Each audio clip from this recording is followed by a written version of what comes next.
आजकल वोट चोरी बड़ा चर्चा का विषय है। एक सज्जन आज पूछ रहे थे कि इस मुद्दे को बताइए कि मुद्दा क्या है। हर जगह वोट चोरी सुनाई पड़ रहा है।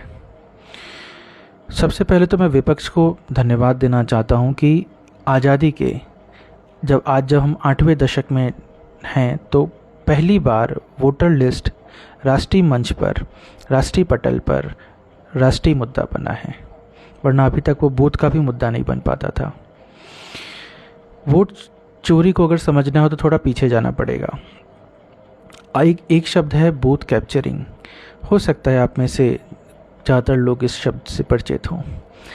बूथ कैप्चरिंग जैसे आज हम अलग अलग बूथों पे जाके इलेक्ट्रॉनिक वोटिंग करते हैं, ईवीएम मशीन में वोटिंग करते हैं, उम्मीदवार का चयन करते हैं। वैसे पहले क्या होता था कि हम पोस्टर बैलेट का यूज़ करते थे या फिर पर्ची बनाकर मतदान पेटी में डालते थे। फिर वो पेटी कई अलग अलग बूथों से इकट्ठा होकर सेंट्रल ऑफिस में जाती थी। कई बार क्या होता था कि पॉलिटिकल स्पॉन्सर्ड गुंडे उस मत पेटी को रास्ते में ही रोक लेते थे और उसे फिर अपने उम्मीदवार को मिले उनके द्वारा क्रिएटेड जो फेक वोट्स होते थे उनसे एक्सचेंज कर देते थे। इससे एक्चुअल इलेक्शन इम्पैक्ट हो जाता था।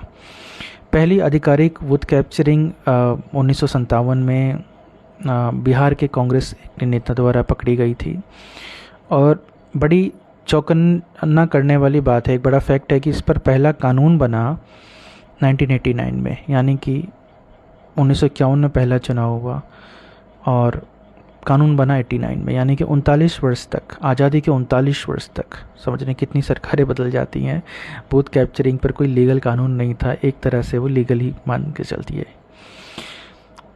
और हम सब जानते हैं कि इलेक्शन जो कमीशन है उसकी कोई अपनी बॉडी तो है नहीं। वो आंगनवाड़ी से लेकर नगर निगम के कार्यरत या यूनिवर्सिटीज़ में काम करने वाले कॉन्ट्रेक्चुअल वर्कर्स तक पे वो डिपेंड रहते हैं। और हम सब जानते हैं कि ये लोग कितनी संजीदगी से काम करते हैं। और वोटर लिस्ट में बिल्कुल राइवलरी भी होते हैं। कई बार वो किसी खास एरिया की, किसी खास कम्युनिटी के वोट्स काट देते, उनके नाम हटा देते हैं वोटर लिस्ट से।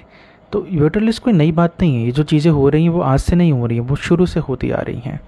और हम सबको पता है, पक्ष विपक्ष, चुनाव आयोग, सबको पता है कि ये कोई भी वोटर लिस्ट 100% एक्यूरेट नहीं होती है। लेकिन इसके लिए जिस हिसाब से फेस रिकॉग्निशन टेक्नोलॉजी की बात की जा रही है, ये कहीं ना कहीं एक बड़ा ही गंभीर विषय है। हमें इसलिए समझना पड़ेगा कि ये कहीं ना कहीं, आपको पता होगा कि अक्सर र्यूमर उड़ते हैं कि सोशल क्रेडिट या जियो फेंसिंग या फेस रिकॉग्निशन के तहत एक डेटाबेस क्रिएट जा रहा है।